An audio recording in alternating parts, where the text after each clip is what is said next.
الله أكبر الله أكبر أشهد أن لا إله إلا الله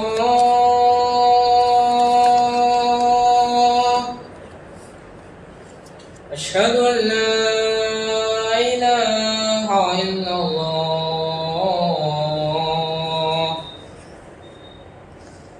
أشهد أن محمدا رسول الله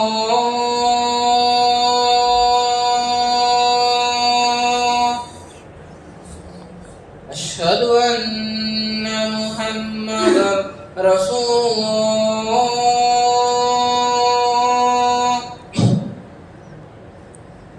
حي على الصلاة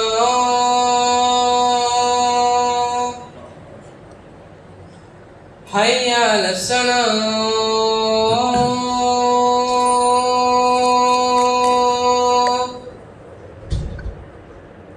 حي على الفلاح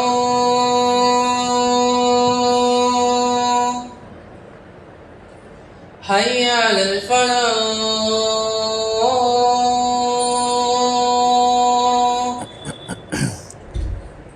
الله أكبر الله أكبر لا إله إلا الله.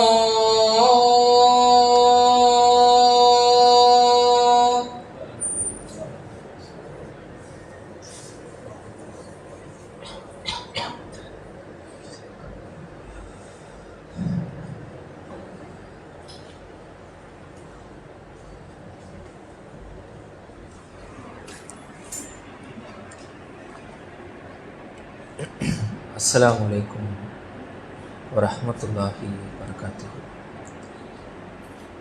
Alhamdulillah nahmaduhu wa nasta'inuhu wa na'udzu billahi min syururi anfusina wa min sayyiati a'malina. May yahdihillahu fala mudilla lahu wa may yudlilhu fala hadiya lahu. Wa nashhadu an la ilaha illallah wa nashhadu anna Muhammadan abduhu wa rasuluhu amma ba'd. Fa inna khairal hadisi kitabullah wa khairul hadiyi hadiyu Muhammadin wa syarrul umuri muhdatsatuha wa kullu muhdatsatin bid'ah wa kullu bid'atin dalalah wa kullu dalalatin finnar. புகழ் அனைத்தும் நம்மை படைத்து பரிபாலித்து கொண்டிருக்கக்கூடிய அல்லாஹ் ஒருவனுக்கு அவனுடைய சாந்தியும் சமாதானமும் வற்றா கருணையும் நபிகள் நாயகம் ஸல்லல்லாஹு அலைஹி வஸல்லம் அவர்களின் மீது அவர்களை பின்பற்றி வாழ்ந்த நபித்தோழர்கள் நபித்தோழியர்கள் முஸ்லிமான ஆண்கள் பெண்கள் அனைவரின் மீதும் என்றென்று நீண்டு நிலவட்டும் என்ற பிரார்த்தனையோடு இந்த உரையை ஆரம்பம் செய்கிறேன். அன்பார்ந்த அல்லாஹுவின் நல்லடியார்களே, அல்லாஹுடைய பேரருளால் இஸ்லாமிய மார்க்கத்தை நாம் எல்லாம் ஏற்றுக்கொண்டு அதன் அடிப்படையில் உலகத்தில் நாம் பயணித்து கொண்டிருக்கிறோம். அல்ஹம்துலில்லாஹ். இந்த வாழ்க்கை பயணத்தில் அல்லாஹும் அல்லாஹுடைய தூதர் அவர்களும் நமக்கு ஏராளமான உபதேசங்களை வழிகாட்டுதல்களை நம்முடைய வாழ்க்கை பயணத்திற்காக சொல்லி காட்டுகின்றார்கள். நம்முடைய வியாபாரம் எப்படி இருக்க வேண்டும், நம்முடைய நண்பர்கள் எப்படி இருக்க வேண்டும், நம்முடைய குடும்ப வாழ்க்கை எப்படி இருக்க வேண்டும் என்றெல்லாம் ஏராளமான உபதேசங்கள் நமக்கு சொல்லப்பட்டிருக்கின்றது. இந்த வரிசையில் நாம் எடுத்து பார்த்தால் நாம் பெற்ற பிள்ளைகளையும் நாம் எப்படி வளர்க்க வேண்டும் என்பதை மார்க்கம் பல்வேறு வழிகாட்டுதலை நமக்கு சொல்லி காட்டுது. இன்றைக்கு பிள்ளையை பெற்றெடுத்தவர்கள் நாம இருந்தாலும் அல்லது நமக்கு 2-3 பிள்ளைகள் என்று பல்வேறு அனுபவங்கள் பிள்ளை வளர்ப்பிலே நமக்கு இருந்தாலும் மார்க்கம் சொன்ன அடிப்படையில் பிள்ளைகளை வளர்ப்பது என்பது மிக முக்கியமான ஒரு செயலாக இருக்கின்றது. அந்த வழிகாட்டுதலை அல்லாஹும் அல்லாஹுடைய தூதரும் பல்வேறு செய்திகள் மூலமாக நமக்கு சொல்லி காட்டுகின்றார்கள். இன்றைக்கு மார்க்கம் சொன்ன அடிப்படையில் இறையச்சத்தோட ஒரு பிள்ளையை வளர்ப்பது என்பது எந்த அளவுக்கு முக்கியமானது என்றால், இன்றைக்கு நாட்டிலே நடைபெறக்கூடிய பல்வேறு நிகழ்வுகள், சம்பவங்களை தற்போதைய காலத்தில் நீங்கள் எடுத்து பாருங்கள். நாட்டினுடைய தூணாக சொல்லப்படக்கூடிய இளைஞர்கள், நாட்டிலே எதை வேண்டுமானாலும் சாதிக்கக்கூடிய அளவுக்கு திறம்பெற்ற இளைஞர்கள், அதுவும் குறிப்பாக இஸ்லாமிய சமுதாயத்தை சார்ந்தவர்கள் பல்வேறு தவறான கோணத்திலே வழிகாட்டப்பட்டு தவறான பாதையில் விழுந்து கிடக்கக்கூடிய காட்சிகள் தற்போதைய சூழ்நிலையை நம்ம பார்க்க முடியும். போதையில விழுந்து கிடக்கக்கூடிய செய்திகள் பல இடங்களில் நம்மால் பார்க்க முடிகின்றது. சிறு பிள்ளையிலிருந்து போதையை உட்கொள்ளக்கூடியவனாக இன்றைக்கு இஸ்லாமிய சமுதாயத்தை சார்ந்த பிள்ளைகள் மாறக்கூடியதை பார்க்கிறோம். போதைகள் அதிகமாக இருக்கக்கூடிய பகுதியை எடுத்து பார்த்தால், எங்கே இஸ்லாமியர்கள் அதிகமாக இருக்கிறார்களோ அந்த பகுதியில் போதையினுடைய பழக்க வழக்கங்கள் இன்றைக்கு அதிகமாக இருப்பதை பார்க்கிறோம். இப்படி போதையில் மிழுகி கிடக்கக்கூடிய ஒரு இளைஞர்கள், மற்றொரு புறத்தில் ரீல்ஸு மோகத்தில், மொபைல் ஃபோனுடைய மோகத்தில் தன்னை உயிரையே அழித்து கொள்ளக்கூடிய இளைஞர்கள் இன்றைக்கு இருக்கிறார்கள். ட்ரெயினுக்கு முன்னாடி போய் ரீல்ஸ் எடுக்கிறான், மலை உச்சியில் போய் ரீல்ஸ் எடுக்கிறான். அந்த ரீல்ஸு தன்னுடைய உலக பிரபலமாக போகுது அப்படின்ற எண்ணத்தில் சென்றவன் மரணித்த செய்திதான் உலக பிரபலமாக மாறி இருக்கின்றது. இன்றைக்கு அந்த மோகத்திலே இன்றைக்கு இஸ்லாமிய இளைஞர்கள் செல்லக்கூடியதை பார்க்கிறோம்.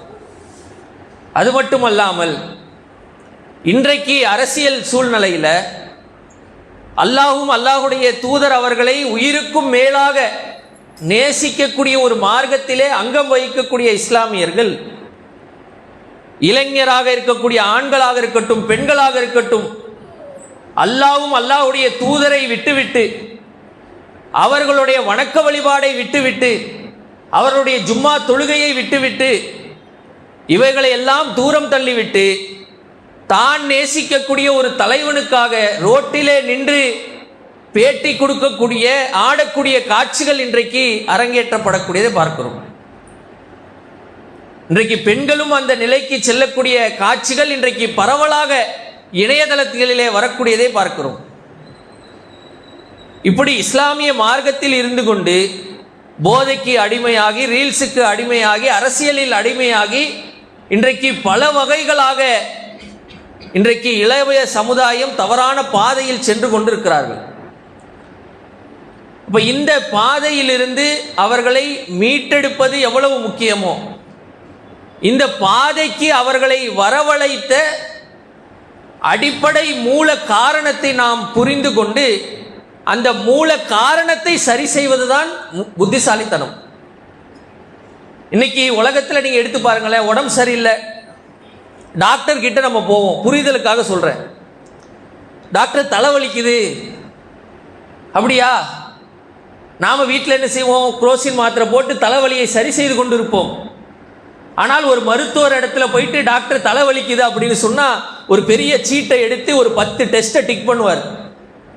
தொடர்ச்சியா இருக்குதா, பின்பக்கம் வலிக்குதா, மேலே வலிக்குதா, கண்ணு வலிக்குதா, இப்படி எல்லா கேள்வியும் கேட்டு ஒரு 10 டெஸ்ட் என்ன செய்வார், டிக் பண்ணி கொடுப்பார். எல்லா டெஸ்ட்டையும் நம்ம எடுத்துட்டு வருவோம். அந்த டெஸ்ட் எல்லாத்தையும் பார்த்துட்டு, ஆஹா இதுதான் உன்னுடைய பிரச்சனை, உனக்கு தலையினுடைய நரம்புல சில பிரச்சனைகள் இருக்கு என்று அதற்கு மருத்துவம் பார்ப்பார்கள். வந்த உடனே உட்கார வச்சு குரோசினை எழுதி போ, டெய்லி இதையே போட்டுட்டு. அப்ப நம்ம என்ன விளங்கி வச்சிருக்கிறோம், ஒரு பிரச்சனை என்று சொன்னால் அந்த பிரச்சனையினுடைய அடிப்படை காரணத்தை நாம் புரிந்து கொண்டு தெரிந்து கொண்டு அதை சரி செய்வதுதான் ஒரு புத்திசாலித்தனம் என்பதை நாம் விளங்கி வைத்திருக்கிறோம். அதே போலதான் ஒரு இளைஞன் வழி தவறும் போது அவனை அந்த தருணத்தில் சரி செய்வது எவ்வளவு முக்கியமோ, அவனை வழிதவற செய்ததற்கான பாதையை, அடிப்படை மூல காரணத்தை சரி செய்வது அதைவிட முக்கியமானது.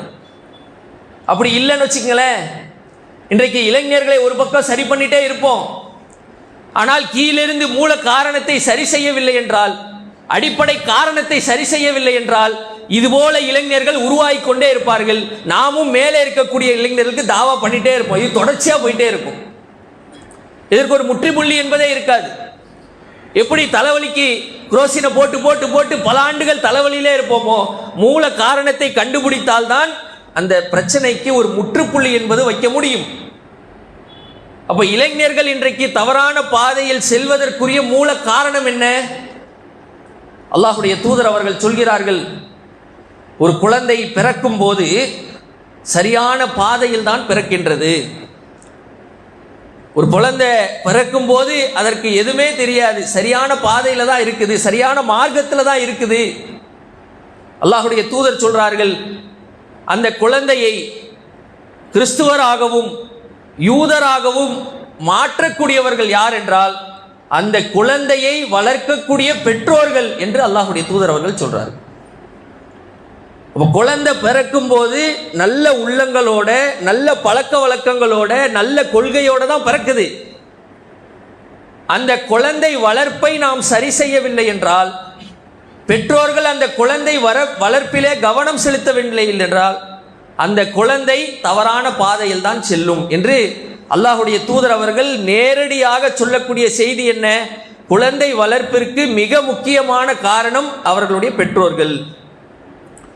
இந்த குழந்தை வளர்ப்பை நாம் சரி செய்யல, குழந்தை வளர்ப்பின் போது இறையச்சத்தை ஊட்டி அவனுக்கு வளர்க்கவில்லை என்றால், நாம் நினைக்குவதை போல இளைஞராக அவர்கள் உருவெடுக்க மாட்டார்கள்.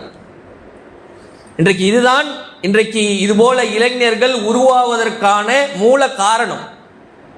இதை பெற்றோர்களாக இருக்கக்கூடிய நாம சரி செய்து கொள்ள வேண்டும். குழந்தை வளர்ப்பிலே நாம் கவனம் செலுத்த வேண்டும். இன்றைக்கு நாம் என்ன நினைக்கிறோம்? பாய், என் பிள்ளைய நான் நல்லதான் பாய் வளர்க்குறேன், என் பிள்ளைக்கு எது தேவைனாலும் நான் ஓடி போய் செய்கிறேன், ஸ்கூலுக்கு ஃபீஸு கட்டுறேன், எனக்கு ஆடை இல்லைனா கூட பெருநாக்கு அவனுக்கு துணி எடுத்து கொடுக்குறேன், ஒரு சின்ன சாக்லேட் கேட்டால் நான் ஓடோடி போய் என் பிள்ளைக்காக ஓடுவேன், பிள்ளை கீழே விழுந்தா நான் துடிச்சிருவேன், பிள்ளைக்கு உடம்பு சரியில்லைன்னா மருத்துவமனைக்கு கொண்டு போய் சேர்ப்பேன். இப்போ நான் நல்லதான பிள்ளைய வளர்க்குறேன். அப்போ இது என்ன புதுசா குழந்தை வளர்ப்பு? என்ன இன்னைக்கு உலகத்தில் பிள்ளைக்கு தேவையான எல்லா விஷயத்தையும் நம்ம செஞ்சிட்டு இருக்கிறோம், அதில் எந்த மாற்று கருத்து கிடையாது. எனக்கு துணி இல்லைனா கூட என் பிள்ளைக்கு நான் போட்டு அழகு பார்ப்பேன், எந்த மாற்று கருத்து கிடையாது. ஆனால் அந்த பிள்ளைக்கு இறையச்சம் என்ற ஆடையை போற்றி பார்த்திருக்கிறோமா? இறையச்சத்தை ஊட்டக்கூடிய குழந்தை வளர்ப்பு நம்ம இடத்துல இருக்குதா? இன்னைக்கு உலகத்தில் நீங்கள் எடுத்து பாருங்களேன், காலையிலிருந்து நைட்டு வரைக்கும் ஸ்கூலுக்கு போயிட்டு வருவான் புள்ள, டயர்ட் ஆயிடுவான், காலையில் நல்லா தூங்குவான், காலையில் 8 மணிக்கு ஸ்கூலு, 7 மணிக்கு பிள்ளையை எழுப்பணும். அப்போ 5:30 மணிக்கு ஃபஜரு, புள்ள கொஞ்சம் டயர்டாக இருப்பான், தூங்கட்டும் பாய். அப்படிதானே வீட்டில் நடக்குது. பிள்ளைக்கு தேவையான கல்விக்கு சரியான நேரத்தில் எழுப்பி அவனை அனுப்ப வேண்டும் என்ற அக்கறை கொள்ளக்கூடிய பெற்றோர்கள் அதே பிள்ளையை மறுமைக்கான வெற்றிக்கு அனுப்ப வேண்டும் என்ற எண்ணம் நமக்கு வரல. தொழுகைக்கான முயற்சி நாம் எடுப்பதில்லை. ரொம்ப முக்கியமான கேள்வி. இன்றைக்கு அதை சரி செய்யக்கூடிய வாய்ப்பு நம்ம இடத்துல இருந்தும் அதை சரி செய்வதில்லை. என்ன, புள்ள டயர்டா இருக்கு, தூங்கட்டும், 8 மணிக்கு தான் ஸ்கூல், 7 மணிக்கு எழுப்புனா போதும். இன்றைக்கு பெற்றோருடைய நிலை என்னன்னு சொன்னா, 17 வயசு 18 வயசு அவன் இளைஞனாக வந்த பிறகு நம்ம இடத்துல வந்து புலம்புவார்கள், பாய் என் பிள்ளைக்கு கொஞ்சம் உபதேசம் பண்ணுங்களேன். வீட்டில் இருக்கக்கூடிய பெரியப்பா சித்தப்பா இருப்பாங்க, அவங்க கிட்ட போய் முறையிடுவோம், பாப்பா கொஞ்சம் உபதேசம் பண்ணுங்க. சொல்ற பேச்சே கேட்க மாட்டிருக்கிறான், பள்ளிக்கே போக மாட்டிருக்கிறான், தொழுகவே மாட்டிருக்கிறான். எப்படி தொழுவான்? சின்ன வயசில் தொழுகையை நிலைநாட்டி எழுப்பி விடாத நாம 17 18 வயசு ஆகிறப்ப தொழுகல, பிள்ளைகளை பெற்றோர்களை மதிக்கல அப்படின்னா அந்த மதிப்பும் மரியாதையும் தொழுகையும் 17 வயசுல வருவதல்ல, சிறு வயதிலிருந்தே நாம் ஊட்ட வேண்டும். அதில் நாம் இன்றைக்கு சரியாக பயணிப்பதில்லை. கல்லூரி சேர்க்கும் போது அங்கே இங்கேயும் ஆய்வு செய்து சேர்க்கின்றோம். நான் மார்க்க கல்வி உலக கல்வி சேர்க்கக்கூடாதுன்னு சொல்லலை. பெற்றோர்கள் நாம் எதிலே கவனம் செலுத்துகின்றோம் பாருங்க. பிள்ளையுடைய ஸ்கூல் புக்கெல்லாம் அட்டெல்லாம் போட்டு ரொம்ப அழகா இருக்கும், அல்ஹம்துலில்லாஹ். அதே பிள்ளை மதர்சாக்கு வரும், ஸ்டார்டிங்ல இருக்கிற அல்ஹம்து சூராவும் இருக்காது, கடைசியில் இருக்கிற குல்லௌசுரபின் நாசும் இருக்காது. ஏன்? ரெண்டு பேரும் காத்துல பறந்துடும். அப்ப அந்த படிக்கக்கூடிய பிள்ளைக்கு என்ன தோணும்? என்னடா அம்மா ஸ்கூலுடைய புக்கை போட்டு அட்டை போட்டு வெட்டி கீழே வச்சு மடிக்காம எல்லாம் லேபிள்லாம் ஒட்டி பேரெல்லாம் எழுதி தரா. ஆனா அதே மதர்சாவுடைய புக்கை எடுத்துட்டு போகும்போது கிழிஞ்சிருந்தாலும் உம்மா கண்டுக்கலையே, பாப்பா அதை புதுசா வாங்கி தரணும்னு தோணலையே. அப்ப மார்க்க கல்வினா அப்படிதான் போல. அல்லாஹ்வுடைய தூதரை பற்றி கற்றுக்கொள்ள கல்வினா கொஞ்சம் அப்படியே ஸ்லோவா போலாம் போல, உலக கல்விதான் முக்கியம் போல, இப்படின்ற சிந்தனை அவனுக்கு பெற்றோர்களால் உருவாக்கப்படுது. இன்றைக்கு அந்த விஷயத்தை நாம் சரி செய்ய வேண்டும். அல்லாஹ்வுடைய தூதர் காலத்தில் பாருங்க, உம்மு சலமா அபு சலமா என்று இரு தம்பதியர்கள் இருந்தார்கள். அபு சலமா மரணத்திற்கு பிறகு உம்மு சலமா அவர்களை அல்லாஹ்வுடைய தூதர் அவர்கள் மனம் முடிக்கிறாங்க. அந்த நேரத்தில் அபு சலமா உம்மு சலமாக்கு பிறந்த ஒரு பிள்ளை தான் உமர் இப்னு அபி சலமா என்ற ஒரு பிள்ளை. அவங்க வாப்பா அபிசலமா இறந்த பிறகு அவங்க யார்கிட்ட வளர்றாங்க அப்படின்னா அல்லாஹ்வுடைய தூதருடைய வளர்ப்புல வர்றாங்க, வளர்ப்பு மகனாக இருக்கிறாங்க. சின்ன வயசுல சின்ன பிள்ளையா இருக்கும்போது அவங்க உமர் ரலியல்லாஹு அன்ஹு அவங்க என்ன செய்யறாங்க, அந்த சின்ன பிள்ளை இருக்கும்போது என்ன செய்யறாங்கன்னா தட்டெல்லாம் உழப்பி போட்டு, சின்ன பிள்ளைங்க சாப்பிடும்ல அது மாதிரி என்ன செய்யறாங்க, தட்டையெல்லாம் சிந்தி சோறை சிந்தி அங்க இங்கேயும் உழப்பிட்டு சின்ன பிள்ளைங்க சாப்பிடக்கூடிய இயல்பான விஷயம். அதை அல்லாஹ்வுடைய தூதர் பார்த்த பிறகு என்ன செய்யறாங்கன்னா, சிறுவனே இங்க வா, வளர்ப்பு மகன் தான், இது மாதிரி சாப்பிடக்கூடாது, பிஸ்மில்லா சொல்லி சாப்பிடணும், ரைட் ஹேண்ட்ல சாப்பிடணும், முன்னாடி உனக்கு முன்னாடி என்ன இருக்குதோ அதை தான் சாப்பிடணும், அங்கே இங்கே என்ன செஞ்சிடக்கூடாது, எடுத்து சாப்பிடக்கூடாது. இந்த சாப்பிடக்கூடிய ஒரு ஒழுக்கத்தை வழிமுறையை அல்லாஹ்வுடைய தூதர் அவர்கள் கற்றுத்தராங்க. இந்த வழிமுறையை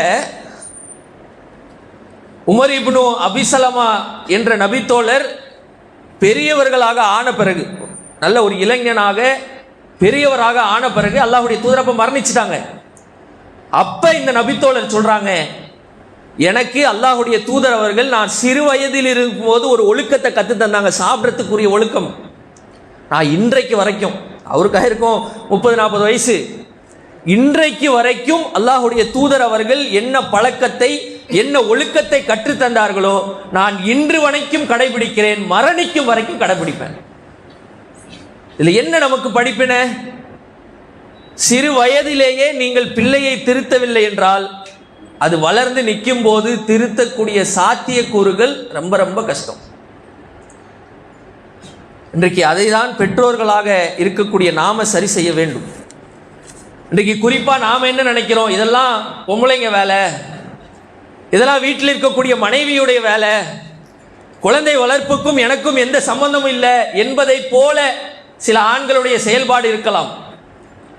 ஆனால் அல்லாஹ்வுடைய தூதர் அவர்கள் அந்த ஹதீஸிலே சொல்லும் போது பெற்றோர்கள் தான் குழந்தை வளர்ப்பு காரணங்க, பெண்ணுன்னு சொல்லல, தாயின்னு சொல்லல, ஆண்களுக்கும் பெண்களுக்கும் இருவருக்குமே அந்த பிள்ளையை வளர்ப்பதில் மிக முக்கிய பொறுப்பு என்பது இருக்குது.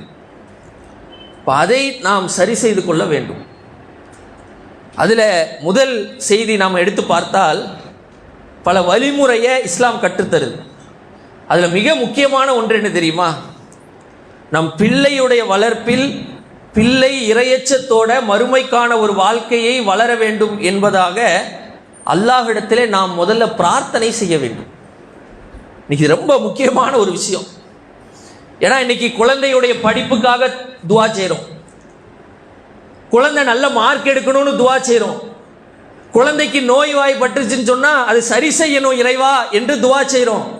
என் குழந்தை இறையச்சத்தோட மார்க்கப்பற்றோட வளர வேண்டும் என்று எத்தனை பெற்றோர்கள் நாம் துவா செய்கின்றோம். குர்ஆனிலே அழகான வரலாறுங்க, இப்ராஹிம் அலைஹிஸ்ஸலாமுடைய வரலாறு எடுத்து பாருங்களேன். இப்ராஹிம் அலைஹிஸ்ஸலாம் ஒரு பிரார்த்தனை செய்கிறாங்க. இப்ராஹிம் அலைஹிஸ்ஸலாம் யாரு? சிலை வணக்கத்தை எதிர்த்தவர்கள், அல்லாஹ்வுக்கு மிகவும் நெருக்கமான நண்பர் என்று ஒரு நற்சான்று கூறப்பட்டவர்கள் இப்ராஹிம் அலைஹிஸ்ஸலாம் அவர்கள். அவங்க சிலை வணக்கத்துக்கு போவாங்களா? சிலை வணக்கத்தை உச்சியில் சென்று எதிர்த்தவர்கள், சிலையை உடைத்தவர்கள்.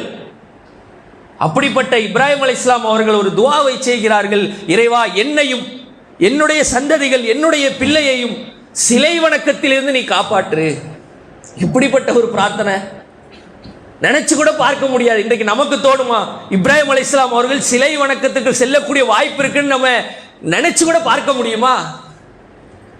சிலை வணக்கத்துக்கு எதிராக அவ்வளவு பிரச்சாரம் செய்தவர்கள், தன்னுடைய தகப்பனை எதிர்த்து பிரச்சாரம் செய்தவர்கள். அப்படிப்பட்ட இப்ராஹிம் அலைஹிஸ்ஸலாம் செய்த பிரார்த்தனை என்ன தெரியுமா? இறைவா, என்னையும் என் பிள்ளையும் நேரான பாதையில செலுத்தினி. இந்த பிரார்த்தனை பெற்றோர்களா இருக்கக்கூடிய நாம செய்யணும். அதை செய்வதில்லை. குழந்தையுடைய நேர்வழிக்காக, குழந்தை இறையச்சத்தோடு வளர வேண்டும் என்பதற்காக, குழந்தை சேட்டை பண்ணுதா, சரியா சொல் பேச்சு கேட்கலையா, பெற்றோர்களை மதிக்கலையா, சரியா தொழுகலையா, அடிக்கிறோம் உதைக்கிறோம் சொல்றோம், அல்லாஹ் இடத்துல முதல்ல முறையிடுங்க. இறைவா, என் பிள்ளை இப்படி ஒழுக்கம் இல்லாம இருக்கிறான், என் பிள்ளை தொழுகாம இருக்கிறான், சொல்லி சொல்லி பார்க்கிறேன், இவனை சீர்படுத்துவது உன்னுடைய கையில் இருக்கு, நான் முயற்சி பண்ணிட்டு இருக்கிறேன். எத்தனை பேர் நம்ம கேட்டிருக்கிறோம்? அங்க போய் சொல்லுவோம், இங்க போய் சொல்லுவோம், அடிப்போம் உதைப்போம் திட்டுவோம். அல்லாஹ்விடத்துல முதல்ல முறையிடணும். இதுதான் முதல்ல குழந்தை வரப்பில் நாம் செய்ய வேண்டிய முதல் அடித்தளம். என்ன? இறைவா, நான் முயற்சிக்கின்றேன், அந்த முயற்சியை பரிபூர்ணப்படுத்துவது உன் கையில தான் இருக்கு. இது முதல்ல நாம செய்யக்கூடிய விஷயம். ரெண்டாவது என்ன?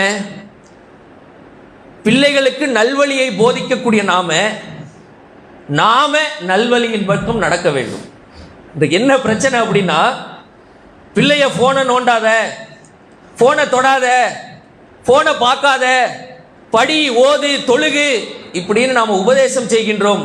அந்த விஷயத்தை அந்த தாயும் தந்தையும் பெற்றோர்கள் நாம் கடைபிடிக்கின்றோமா? ரூம்ல போய் படிடா, வெளியில உட்காந்து டிவி பார்த்துட்டு இருந்தா எப்படி அந்த புள்ள படிக்கும்? போனை நோண்டாத, பாப்பா போன் நோண்டிட்டே தான் அந்த செய்தியே சொல்லுவார். போன் பார்க்க கூடாது, இவர் 24 மணி நேரம் போன்ல இருப்பார். அப்ப அந்த உபதேசங்கள் என்பது எடுபடாது. ஒரு விஷயத்தை நாம் முதல்ல செய்துவிட்டு தான் அந்த பிள்ளைக்கு நாம் உபதேசம் செய்ய வேண்டும். அந்த வழிமுறை தான் அல்லாஹ்வுடைய தூதர் அவர்கள் கையில் எடுத்தார்கள். இன்றைக்கு அல்லாஹ்வுடைய தூதருக்கு எதிராக ஒரு செய்தி சொல்ல முடியுமா?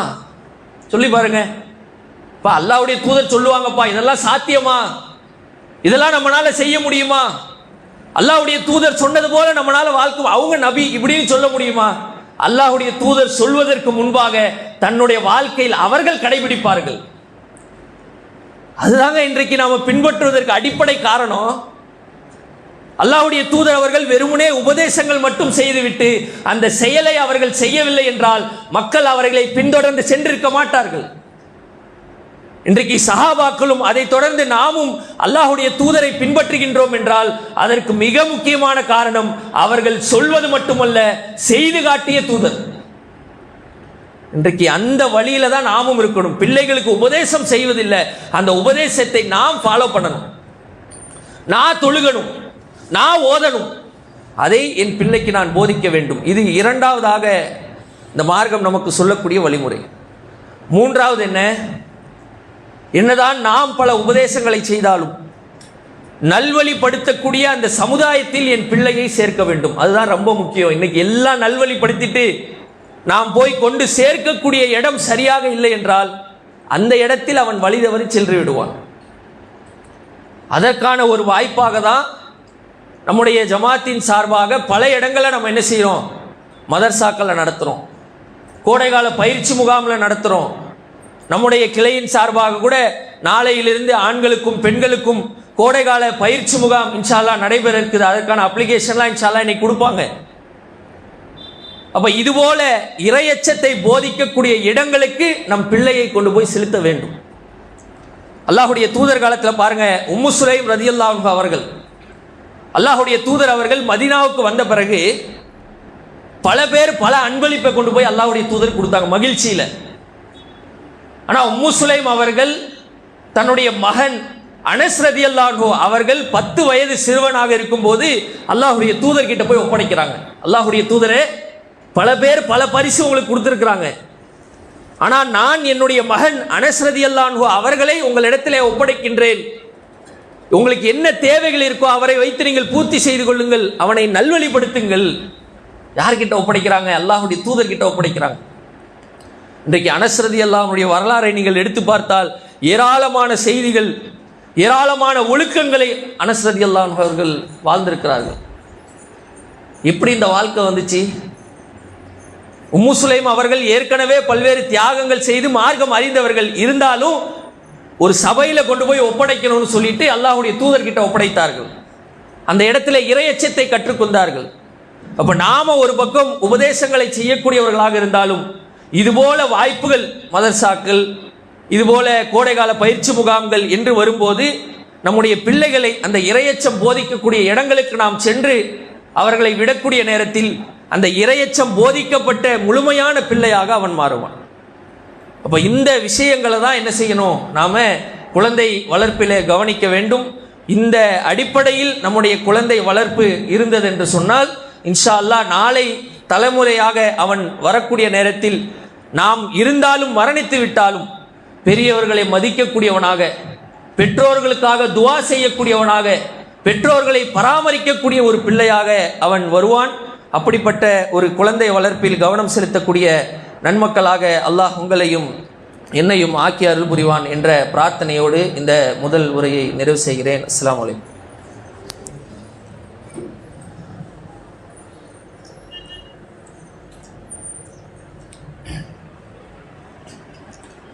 அஸ்ஸலாமு அலைக்கும் வரஹ்மத்துல்லாஹி வபரகாத்துஹு. அன்பார்ந்த அல்லாஹ்வின் நல்லடியார்களே, இன்றைக்கு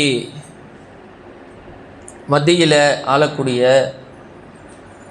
ஒன்றிய பாஜக அரசு தொடர்ச்சியாக அவர்களுடைய ஆட்சி காலத்தில் பல்வேறு விதமான சட்டங்களை கொண்டு வரக்கூடிய காட்சிகளை நாம் பார்க்கிறோம்.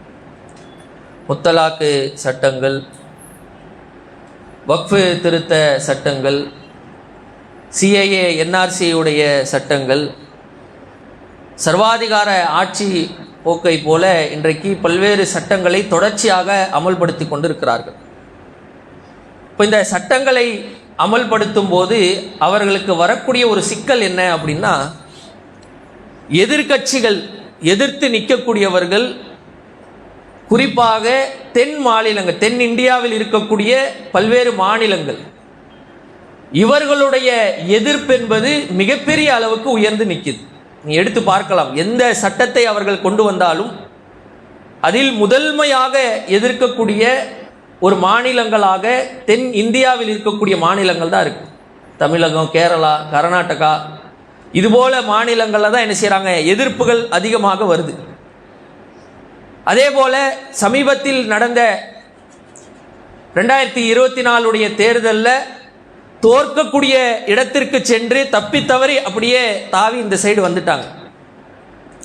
அப்போ இதையெல்லாம் சரி செய்யணும் அப்படின்னு சொன்னால் அவர்களுக்கு சாதகமான மக்கள் பிரதிநிதிகளை அதிகப்படுத்துவது தான் இதற்கு வழி என்று சொல்லி 2029 வரக்கூடிய தேர்தலில் இப்போ 500க்கும் நெருக்கமான எம்பிக்களை நாம் வச்சிருக்கிறோம் இந்தியாவில். இப்போ என்ன செய்ய போகிறாங்க அப்படின்னா, இதை 800 மேலே எம்பிகளாக உயர்த்த போகிறார்கள். டீலிமிட்டைசேஷன் என்று சொல்லி அந்த தொகுதிகளை அதிகப்படுத்தக்கூடிய ஒரு மசோதாவை தற்போதைய பாராளுமன்றத்தில் தாக்கல் செய்திருக்கிறார்கள். இது எவ்வளோ மோசமான வேலை என்று சொன்னால், இன்றைக்கு ஏறதாழ 5 மாநிலங்களில் தேர்தல் நடைபெற்று கொண்டு இருக்குது. தமிழ்நாடு உட்பட 5 மாநிலங்களில் தேர்தல் களம் சூடுபிடித்து கொண்டு இருக்குது. பல்வேறு கட்சிகள் இன்றைக்கு தேர்தல் களத்திலே நின்று கொண்டிருப்பார்கள். இந்த சமயத்தில் பாராளுமன்றத்தை கூட்டி அங்கே என்ன செய்கிறாங்க, இந்த மசோதாவை கொண்டு வைக்கிறார்கள். இது வந்தால் என்ன ஆகும்? இன்றைக்கு பல கருத்துகள் சொல்லப்படுது. சதவீதம் அடிப்படையில் எந்த வித்தியாசமும் கிடையாது. ஆனால் நீங்கள் உண்மையாக எடுத்து பார்த்தால் இவர்கள் எதன் அடிப்படையில் அந்த தொகுதிகளை அதிகப்படுத்துறாங்க அப்படின்னா 2011 ஆண்டிலே எடுக்கப்பட்ட மக்கள் தொகை சென்செக்ஸ் அடிப்படையில் தான் என்ன செய்றாங்க, இந்த தொகுதிகளை நாம் உயர்த்த போகிறோம் என்று சொல்கிறார்கள். ஆனால் அன்றைக்கு இருந்த ஆட்சியாளர்கள் ஜனத்தொகையை குறைக்க வேண்டும் என்ற ஒரு செயல் திட்டத்தை அமல்படுத்தி அந்த செயல் திட்டத்தை தென்னிந்தியாவில் உள்ள பல்வேறு மாநிலங்கள் சரியாக அதை கடைபிடித்ததனுடைய விளைவாக அந்த ஜனத்தொகை தற்போது தமிழகம் போன்ற பல்வேறு மாநிலங்களை குறைஞ்சிருச்சு. ஆனால் இதை கடைபிடிக்காததுனால யூபி போன்ற மாநிலங்களுடைய ஜனத்தொகை அதிகமாக இருக்கு. இப்போ ஜனத்தொகை அடிப்படையில் பங்கீடு கொடுக்கப்பட்டால் என்ன நிலைமை வரும் அப்படின்னு சொன்னால், ஒரு 4 ஸ்டேட்டில் அவங்க மெஜாரிட்டி வந்தாலே போதும், ஒட்டுமொத்த 800 சீட்டில் பாதிக்கும் மேற்பட்ட தொகுதிகள் அவர்கள் வந்து விடுவார்கள். நம்ம தமிழ்நாட்டை கண்டுக்க வேண்டிய அவசியம் இல்லை. தமிழ்நாட்டில் 0 சீட்டு வந்தால் கூட பிரச்சனை கிடையாது.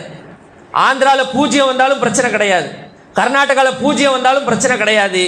மேலே இருக்கக்கூடிய யூபி, மத்திய பிரதேஷ், அசாம் இதுபோல மாநிலங்களில் மெஜாரிட்டியாக அவர்கள் வந்துவிட்டாலே ஒட்டுமொத்த 800 சீட்டில் பாதிக்கும் மேலே அவர்கள் வந்து விடுவார்கள். இதனால நமக்கு என்ன ஆகும் என்று சொன்னால், எந்த சட்டத்தை பாஸ் பண்ணாலும் சரி, 800 தாண்டிய பிறகு எந்த சட்டத்தை பாஸ் பண்ணாலும் சரி, தமிழ்நாட்டிலிருந்து என்ன குரல் எம்பிகளால் இன்றைக்கு எழுப்பப்பட்டாலும் அது எந்த வகையிலும் எடுபடாது. அப்ப நமக்கு எதிரான சட்டங்கள் இலகுவாக அங்கே பாஸ் ஆகி சட்டங்களாக அமல்படுத்தக்கூடிய வாய்ப்புகள் அதிகமாக போயிடும். இப்போ இதை எதிர்த்து ஏராளமான எதிர்கட்சிகள் இன்றைக்கு குரல் கொடுத்து கொண்டிருக்கிறார்கள். அப்போ மக்களாகிய நாம இது விழிப்போட இருக்கணும். இதுபோல தருணங்கள் குறித்த செய்திகள் நாம தெரிந்து கொள்ளணும். அப்போ அதை நாம் தெரிந்து கொண்டு குரல் எழுப்பக்கூடிய, எதிர்த்து நிற்கக்கூடிய, ஜனநாயக முறைப்படியான ஒரு தகவல்கள் வரும்போது அதை நாம் எதிர்த்து நிற்கக்கூடியவர்களாக இருக்கணும்.